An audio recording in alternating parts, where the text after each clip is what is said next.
আমার বাবা ছিল বড় গরিব, আমাদেরকে টাকা দিয়া পড়াইতে পারতো না।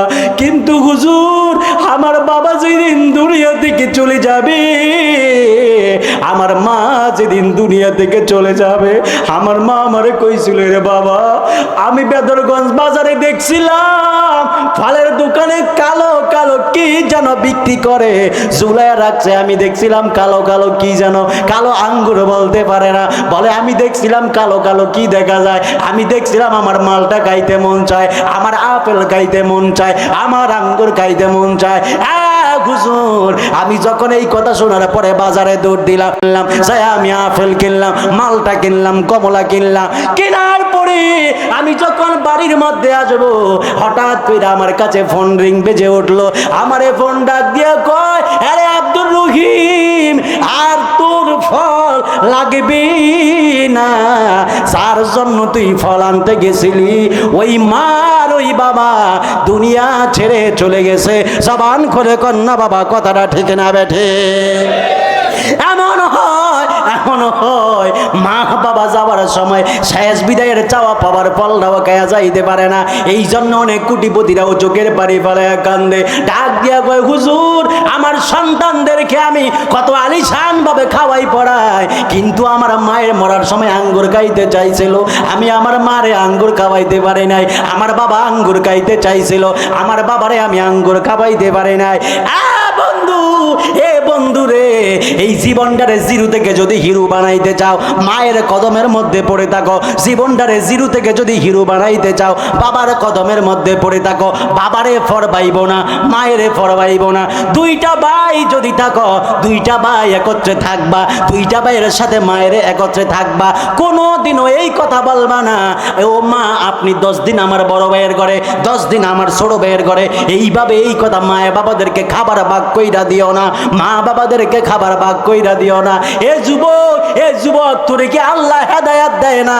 তুই মায়ের খাবার 10 দিন কইরা ভাগ কইরা দিলি, বাবার খাবার 10 দিন কইরা ভাগ কইরা দিলি, কিন্তু তোর মা যে তোরে পেটের মধ্যে রেখেছে, তোর মা তো তোরে কোনোদিনও বলে নাই বাবা আমার পেটে 10 মাস 10 দিন থাকবি না, আমার পেটের মধ্যে 5 মাস 5 দিন থাকবি, তোর বাবার পেটের মধ্যে 5 মাস 5 দিন থাকবি।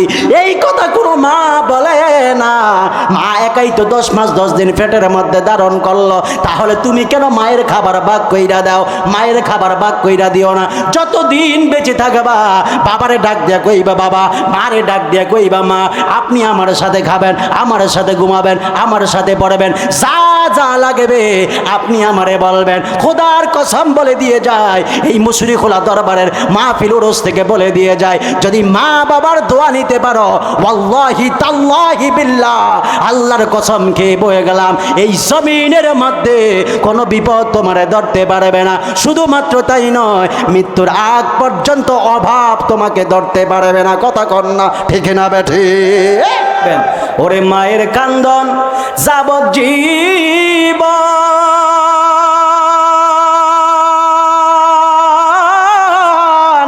ওরে 2-4 মাস বনের কান্দন রে, ওরে ঘরের পরিবারের কান্দন কয়েক দিন পরে থাকে না। দুঃখের দরদি আমার জনম দুঃখী মা, গর্ভধারিণী মা, জনম দুঃখিনী মা, দুঃখের দরদি আমার জনম দুঃখী মা। ওরে মায়ের কান্দন যাবজ্জীবন,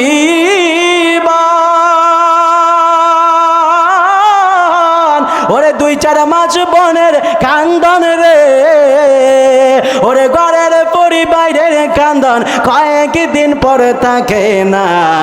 দুঃখের দরদি আমার জনম দুঃখী মা, গর্ভধারিণী মা, জনম দুঃখিনী মা, দুঃখের দরদি আমার জনম দুঃখী মা। ওরে কত না আমার রাত পোহালো বিজল গুয়ে মুতে, আমারে শুকনায় রাখিয়া মায় থাকে বিজাতে।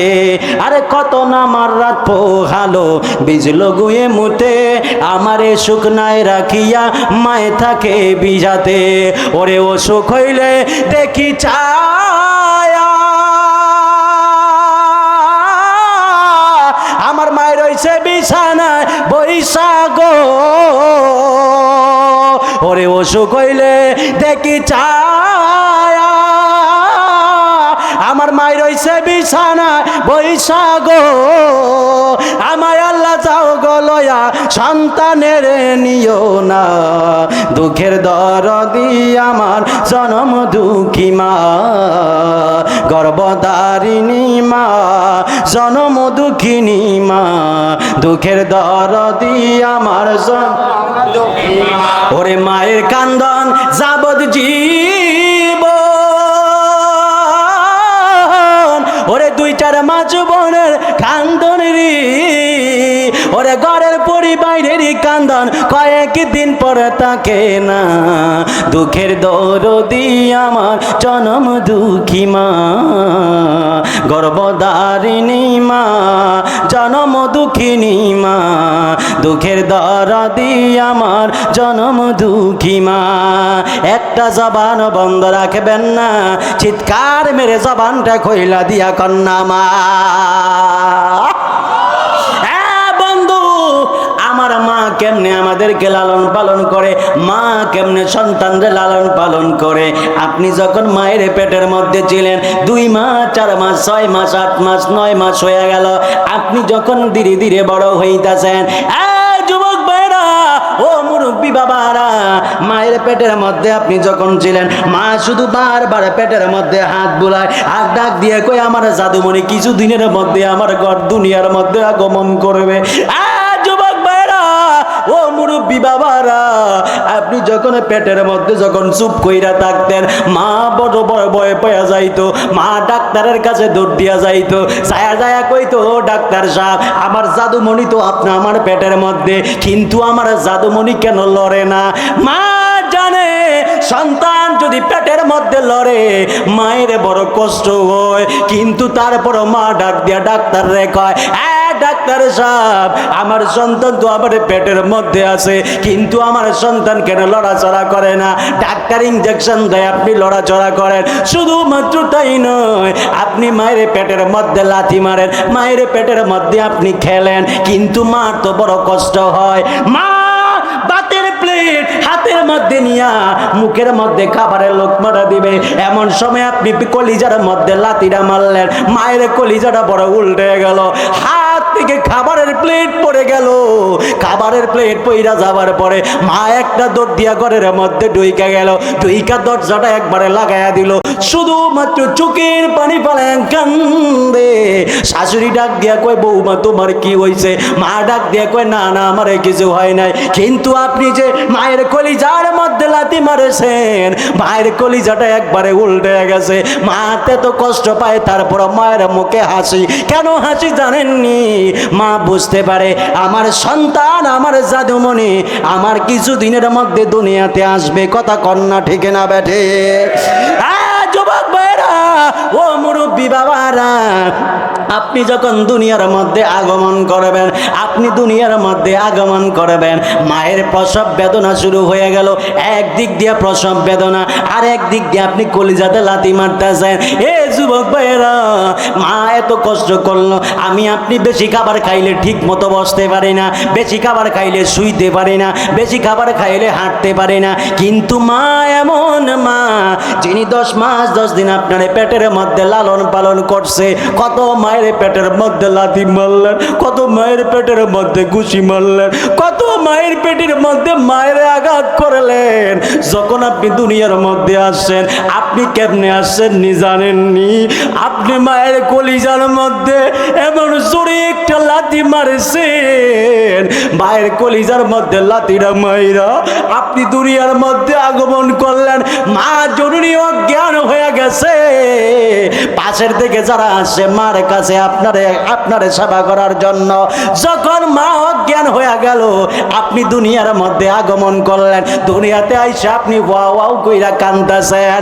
হঠাৎ কইরা পাশের থেকে একটা মহিলা ডাক দিয়া বলে, মা গো তুমি আর কান্না কইরো না, দেখো না তোমার জাদুমণি দুনিয়াতে আসছে। মা অজ্ঞান হয়ে গেছে, মা কথা বলতে পারে না, কিন্তু আপনার জবানে যখন কান্নার আওয়াজ আপনার মায়ের কানের মধ্যে লাগলো। কান্নার আওয়াজ লাগার সাথে সাথে আপনার মা আবার পরিপূর্ণ জ্ঞান ফিরে পেয়েছে। জবান খুলে কন্যা বাবা কথাটা ঠিক না বেঠে? এমন কঠিন অবস্থায় মা আমাদেরকে জন্ম দিল। শুধুমাত্র তাই নয় রে যুবক ভাইয়েরা, আপনারা তো অনেকেই দেখেন এখন অধিকাংশ মা বোনদের বাচ্চা হয় সিজারে। আরে আপনারা কি জানেননি সিজারের আগে এমন একটা ইনজেকশন দেয়, মেরুদণ্ডের মধ্যে এমন একটা ইনজেকশন মাইরা দেয়, যে ইনজেকশনের যন্ত্রণা একটা মহিলা যতদিন বেঁচে থাকে ততদিন পর্যন্তই ব্যথার যন্ত্রণা সহ্য করতে হয়। শুধুমাত্র তাই নয়, এই ইনজেকশনটা কত বড় খারাপ, এই ইনজেকশনটা কত বড় ডেঞ্জারাস। এই ইনজেকশনের কারণে যাদের সিজারে বাচ্চা হয় এরা কখনো একটা জায়গার মধ্যে বেশিক্ষণ বসে থাকতে পারে না। কিছুক্ষণ বসে থাকলে কোমর ব্যথা শুরু হয়। কথা কন্যা ঠিক না বেঠে? আরে আপনি আমি দুনিয়ার মধ্যে আগমন করব, মা এত বিশাল ত্যাগ স্বীকার করলো, তারপরে যদি দুনিয়ার মধ্যে আইসা মারে যদি আপনারা মায়ের মতো সেবা না করেন, মা কিছু কইলে যদি কোন বুড়া বেড়ি বেশি কথা কয়, বাবা কিছু বললেই যদি বলেন বুড়া বেড়া বেশি কথা কয়। হ্যাঁ যুবক, মনে রাখবা, মনে রাখবা, তুমিও একদিন বাবা হইবা, তুমিও একদিন মা হইবা। মনে রাখবা, মনে রাখবা, বাবার সাথে যেমন ব্যবহার করো তোমার সন্তানও তোমার সাথে তেমন ব্যবহার করবে। মায়ের সাথে যেমন ব্যবহার করো তোমার সন্তান তোমার বিবির সাথে তেমন ব্যবহার করবে। আর মা বোনেরা শ্বশুর শাশুড়ির সাথে যেমন ব্যবহার করেন আপনার সন্তানও আপনার সাথে তেমন ব্যবহার করবে। এই জন্য আমার শরীয়তপুরের বেদরগঞ্জের বাসী আমি আপনাদের কাছে জানতে চাই, আপনারা জবান খুলে বলেন না মা বাবার খেদমতের দরকার আছে না? না। আরে এখনো এমন বড় বড় বিশাল ধনীদেরকে দেখা যায় যারা ফলের দোকান সামনে দেখলে চোখের বাড়ি ফালায়া কান্দে। যদি ডাক দেয় ভাই ফল দেখলে কেন চোখের বাড়ি ফালায়া কান্দে? ডাক দিয়ে কয়ে হুজুর, ও হুজুর আমি ফল দেখলে কেন কান্দি?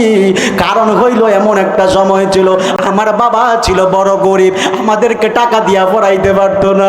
কিন্তু হুজুর আমার বাবা যেদিন দুনিয়া থেকে চলে যাবে, আমার মা যেদিন দুনিয়া থেকে চলে যাবে, আমার মা আমারে কইছিল রে বাবা আমি বেদরগঞ্জ বাজারে দেখছিলাম ফলের দোকানে কালো কালো কি যেন বিক্রি করে ঝুলায় রাখছে। আমি দেখছিলাম কালো কালো কি যেন, কালো আঙ্গুর বলতে পারে না, বলে আমি দেখছিলাম কালো কালো কি দেখা যায়। আমি দেখছিলাম আমার মালটা খাইতে মন চায়, আমার আপেল খাইতে মন চায়, আমার আঙ্গুর খাইতে মন চায়।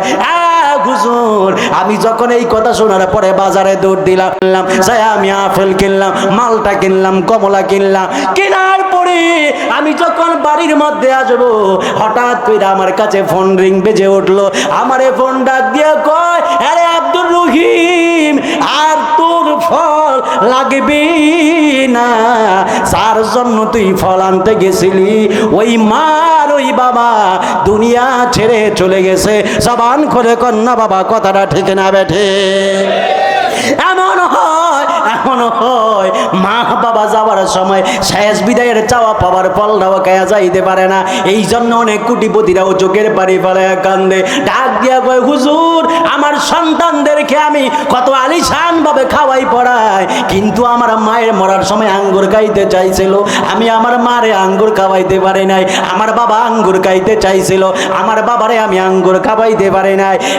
বন্ধু, এ বন্ধু রে, এই জীবনটারে জিরো থেকে যদি হিরো বানাইতে চাও মায়ের কদমের মধ্যে পড়ে থাকো। জীবনটারে জিরো থেকে যদি হিরো বানাইতে চাও বাবার কদমের মধ্যে পড়ে থাকো। বাবারে ফরবাইব না, মায়েরে ফরবাইব না। দুইটা ভাই যদি থাকো, দুইটা ভাই একত্রে থাকবা, দুইটা ভাইয়ের সাথে মায়ের একত্রে থাকবা। কোনোদিনও এই কথা বলবা না ও মা আপনি 10 দিন আমার বড় ভাইয়ের ঘরে, 10 দিন আমার ছোট ভাইয়ের ঘরে। এইভাবে এই কথা মায়ের বাবাদেরকে খাবার ভাগ কইরা দিও না, মা বাবাদেরকে খাবার ভাগ কইরা দিও না। এ যুবক, এ যুবক তোরে কি আল্লাহ হেদায়েত দেয় না?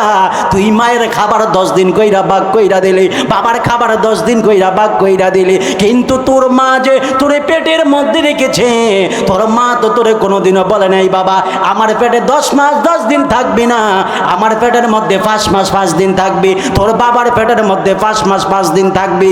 এই কথা কোনো মা বলে না। মা একাই তো 10 মাস 10 দিন পেটের পেটের মধ্যে ধারণ করলো, তাহলে তুমি কেন মায়ের খাবার ভাগ কইরা দাও? মায়ের খাবার ভাগ কইরা দিও না। যতদিন বেঁচে থাকবা বাবারে ডাক দিয়া কইবা বাবা, মারে ডাক দিয়া কইবা মা, আপনি আমার সাথে খাবেন, আমার সাথে ঘুমাবেন, আমার সাথে পড়বেন, যা যা লাগবে আপনি আমারে বলবেন। খোদার কসম বলে দিয়ে যায়, এই মুশরিকুল দরবারের মাহফিল উরুস থেকে বলে দিয়ে যায়, যদি মা বাবার দোয়া নিতে পারো, ওয়াল্লাহি তাল্লাহি বিল্লাহ, আল্লাহর কসম খেয়ে বলে গেলাম, এই জমিনের মধ্যে কোনো বিপদ তোমারে ধরতে পারবে না। শুধুমাত্র তাই নয়, মৃত্যুর আগ পর্যন্ত অভাব তোমাকে ধরতে পারবে না। কথা কন না, ঠিক না বেঠি? এই জন্য মা বাবার খেদমতের দরকার আছে না নাই? আরো জোরে কন্যা আছে না নাই? মায়ের খাবারটা ভাগ কইরা দিয়েন না, মায়ের খাবারটা ভাগ কইরা দিয়েন না। তিনটা ভাই হইলে বইলেন না যে ভাই, বড় ভাই আমরা ঘরে 10 দিন খাইবো, আমার ঘরে 10 দিন খাইবো, ওই বের ঘরে 10 দিন খাইবো, এটা বইলেন না। আহা আহা, এর চাইতে দুর্ভাগ্য আর কি হতে পারে বল? আরে ভাই আপনি বুঝেন না কেন? আপনি যখন পড়াশোনা করছিলেন ফি দিতে পারেন না, ফ্রেন্ডরা সবাই ফি দিয়ে ফেলছে পরীক্ষার, আপনি দিতে পারেন না। আপনার বাবা আপনার পরীক্ষার ফি দেওয়ার জন্য পাগল পাড়া হয়ে গেছে, ঠিক কিনা বলেন না? আহা, আপনি বুঝেন না কেন? আপনি যখন ছোটবেলা অসুস্থ হইতেন, মা বারবার একটা কথা বলতো, আল্লাহ আমার ফোলারে সুস্থ করে দেন, ফোলার রোগটা আমারে দিয়া দেন। বলে না? বলে না? বলে না? বাবা কি এই কথা বলে না? বাবা বারবার বলে, আল্লাহ আমার সন্তানের রোগ আমারে দেন, আমার সন্তানরা বাঁচিয়ে রাখেন। বলে কিনা বলেন? আপনি সেই বাবার খাবারটা কেমনে ভাগ কইরা দেন? কখনো এটা করবেন না, কোনো দিনও এটা করবেন না। বাবা মায়ের খাবার কখনো ভাগ কইরা দিবেন না যতদিন থাকবে। কি খাবে? আপনার বাবা মা যদি আপনার সাথে খায়, আপনার বরকত বাড়িয়ে দিবে, বরকত বাড়িয়ে দিবে, বরকত বাড়িয়ে দিবে। চেষ্টা করে দেখেন, চেষ্টা করে দেখেন, চেষ্টা করে দেখেন। খোদার কসম বলি, এই মাইকে বয়ান করি, এই মাইকে বয়ান করি, এই মাইক আমি ধরে কসম খেয়ে বলি, এই মাইক ধরে আল্লাহর কসম খেয়ে আমি বলি, আমি একটা গজল গাইতে পারতাম না, আমার গলা বসে যাইতো। আমি মারে বারবার বলতাম, আম্মা আমি একটা গজল গাইলে আমার গলা বসে যায়, আমি ওয়াজ করবো কিভাবে? আমার আম্মা ডাক কয়, বাজান টেনশন করিস না, এমনও দিন আইব তুই ঘন্টার পর ঘন্টা ওয়াজ করবি, তোর গলা বসবে না। যদি বলেন সুবহানাল্লাহ। আমার মা আমাকে বলছে, মিথ্যা বলি না, এই মাইকে বয়ান করি, মাইক ধরে আল্লাহকে সাক্ষী রেখে বললাম, আমার মা আমাকে বলেছিল তুই ঘন্টার পর ঘন্টা ওয়াজ করবি, তোর গলা বসবে না। আজকে সেটাই হইল, প্রায় 2.5 ঘন্টা 3 ঘন্টা হয়ে যাচ্ছে। আলহামদুলিল্লাহ, আল্লাহ তো চালাইতেছে। কথা বলেন না, ঠিক কিনা বল? শুধু একদিন নয়, প্রতিদিনই তো এভাবে চলতেছে। এগুলো হলো মায়ের দোয়া, বাবার দোয়া। কোথাও যাইবেন বাবাকে বলে যাইবেন, কোথাও যাইবেন মাকে বলে যাইবেন। আমি আসার সময় এখানেও গাড়িতে বসে বসে আমার মাকে ফোন দিয়েছি, বাবাকে ফোন দিয়েছি, দোয়া নিয়ে এইখানে এসেছি। আপনারা যাবেন না কেন? আপনারাও যাবেন, আপনারাও যাবেন, আপনারাও যাবেন। মা বাবার কথা মতো চলবেন, মা বাবার কদম ধরে চলবেন, দেখবেন আল্লাহ গোটা জিন্দেগিকে পরিবর্তন করে দিয়েছে। কথা বলেন, ঠিক কিনা বলেন? যুবকরা মনে রাখেন এই কথাগুলো, মনে রাখবেন এই কথাগুলো। মা বাবার রিদল রব্বি ফি রিদল ওয়ালিদাইন ওয়া সাখাতুর রব্বি ফি সাখাতিল ওয়ালিদাইন। মা বাবার সন্তুষ্টি যদি অর্জন করতে পারো, আল্লাহর সন্তুষ্টি হয়ে যাবে। মা বাবা যেই সন্তানের উপর খুশি, আল্লাহও সেই সন্তানের উপর খুশি হয়। জোরে বলুন সুবহানাল্লাহ। তাহলে সেই মা বাবার খেদমতের দরকার আসেনি? বেদরগঞ্জের মানুষ আসেনি? এই বলেন আসেনি? আমি এই মাহফিল থেকে একজন লোক চাইবো, একজন লোক, একজন আল্লাহর বান্দা চাইবো, একজন আল্লাহর বান্দা চাইবো, যে বলবে হুজুর আজকে থেকে আমি যতদিন বেঁচে থাকবো আমি কোনোদিনও বলবো না মা আপনি আমার ভাইয়ের ওই ঘরে 10 দিন খাবেন, এই ঘরে 10 দিন খাইবেন। আমি আমার মাকে সবসময় বলবো, মা আপনার যতদিন মন চায় আপনি আমার সাথে থাকবেন, আমার থেকে পড়বেন, আমার থেকে খাবেন। একজন লোক দাঁড়ায় বলেন, একজন দাঁড়ান, বলেন দাঁড়ান, দাঁড়ান। এই দেখছেন আমার বাজান দাঁড়িয়ে, এই ক্যামেরাটা ঘুরে আমার বাজারে রেকর্ড করে রাখ। এই যে আমার বাজান দাড়ি পাকা, দেখেছেন? বাপের বেটা দাঁড়িয়ে গিয়েছে, তিনি ওয়াদা করেছেন আমি যতদিন বেঁচে থাকবো আমার মাকে আমি অন্য করে বলবো না, ওই করে 10 দিন, এই করে 10 দিন। আল্লাহ আপনারা কবুল করুক, আমিন করে আপনারা। আমার বাজান বাড়ি কই? বেদরগঞ্জেই। মার হাবা কন্যা। এই বেদরগঞ্জ এই একজন ব্যক্তির দ্বারাও কবুল হতে পারে কি পারে না বলেন? পারে। আল্লাহ কবুল করুক, আমিন বলেন, আরো জোরে বলেন আমিন। এবার আসুন বাজান, যাই হোক সময় আর দীর্ঘায়িত করছি না, ফিক্স সময় আমি শেষ করে দিব। তবে ইনশাল্লাহ আরো এই ঘটনাটা, যে ঘটনা নিয়েছিলাম, এখানে আরো অনেক বিস্তারিত রয়েছে, অনেক কথা রয়েছে, সময় সংক্ষেপ, সবকিছু মেনটেন করে চলাফেরা করতে হবে। আর দীর্ঘ সময় হয়ে গেছে, আমিও দীর্ঘায়িত করব না। আসুন বিদায়বেলা আমরা একটু জিকির করবি, রাজি আছেন তো ইনশাআল্লাহ? বিকালবেলা একটু সুন্দর জজবানিয়া সুন্দর করে সবাই জিকির করবেন, জিকির করবেন। জিকির করার পরে আমি ইনশাআল্লাহ আপনাদের কাছ থেকে বিদায় নেব।